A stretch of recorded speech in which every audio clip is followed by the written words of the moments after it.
오늘은 9번째 재앙, 태양이 빛을 잃어서 암흑이 온 애굽 가운데 임했다고 합니다.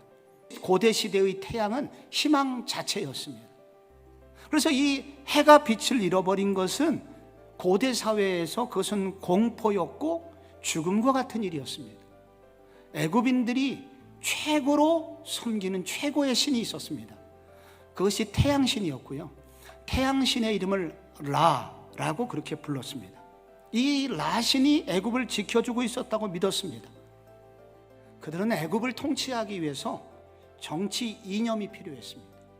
바로가 태양신의 아들이야 라고 누군가 정치 이념을 만들었습니다. 그런데 이 암흑재앙이 임하게 된 거예요. 이 암흑재앙이 임하면서 무엇이 들통났나요? 그들이 만들어 놓은 정치 이념이 거짓이었다 하는 것이 지금 백일하에 드러나게 된 것입니다. 여기 정치의 우상이 나옵니다. 정치적 견해 있어야 됩니다. 그런데 문제는 뭐냐면 어떤 정치인을 하나님의 자리에 대신 놓는 것, 그것을 정치의 우상이라고 합니다. 모든 소망이 그 정치인에게 있다라고 믿는 것, 그것이 우상인 것입니다.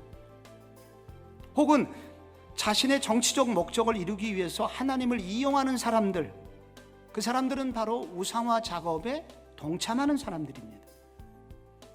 우리가 이런 정치의 우상에서 벗어나려면 어떻게 될까요? 이런 정치의 우상의 노예가 되지 않으려면 어떻게 될까요? 적어도 먼저 하나님 앞에서 홀로 있음의 시간을 자주 가져야 됩니다. 우리는 자주 하나님의 말씀 앞에 서야 됩니다. 그거와 좀 끊고 홀로 있음의 시간을 갖고, 하나님은 어떻게 생각하세요? 하나님의 말씀은 무엇을 나한테 가르쳐주고 있는지를 우리가 이렇게 돌이켜 보려고 할 때 우리가 이곳으로부터 보호를 받을 수 있습니다. 애굽인들도 하나님의 피조물입니다. 거기 구원받아야 될 사람이 있습니까? 없습니까? 그런데 모세는 그들을 구원할 수 없었습니다. 모세가 무슨 얘기를 해도 애굽인들은 믿어주질 않았고 결국은 그들은 구원받지 못하게 된 것입니다. 여기 그래서 구약을 읽을 때 한탄이 나옵니다. 누가 애굽의 이렇게 정치적 이념, 잘못된 정치 이념의 노예가 된 이 사람들을 해방시켜 줄 수 있단 말인가? 누가 구원시켜 줄 수 있단 말인가? 그런데 딱 한 분이 그렇게 할 수 있다고 성경은 말합니다. 바로 그러한 정치 이념으로 완전히 묶여있는 그런 모세가 해결해 줄 수 없는 사람을 구원해 줄 수 있는 사람이 딱 한 분이 있다고 성경은 말합니다. 그분은 하나님의 아들이지만 인간의 몸을 입고 이 땅에 오신 분이시고, 인간들이 가지고 있는 이런 탐욕과 모든 죄 때문에 하나님과의 관계가 끊어져서 빛을 잃어버리고 있는 바로 이 세상 사람들을 위하여 대신 십자가에서 죽음을 죽어주신 분이시다. 그분의 이름이 예수라는 것입니다. 예수님께서 이 모든 죄를 짊어지고 십자가에서 죽으셨는데 예수님 마지막 죽으실 때 이렇게 말씀하셨습니다. 하나님 하나님 어찌하여 나를 버리십니까? 죽어가는 그때 무슨 일이 생겼습니까?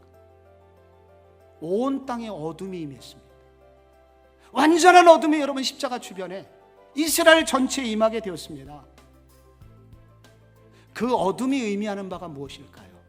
어둠 속에 살아가는 사람들의 그 어둠을 예수님이 대신 짊어지셨다는 것입니다. 하나님으로부터 떠나서 빛을 잃어버린 사람들의, 그래서 어둠 속에 살고 있는 자신들의 죄, 이런 것들을 예수님께서 대신 짊어지시고 죽으셨다는 얘기입니다. 그 죽으심의 결과 무슨 일이 생겼습니까?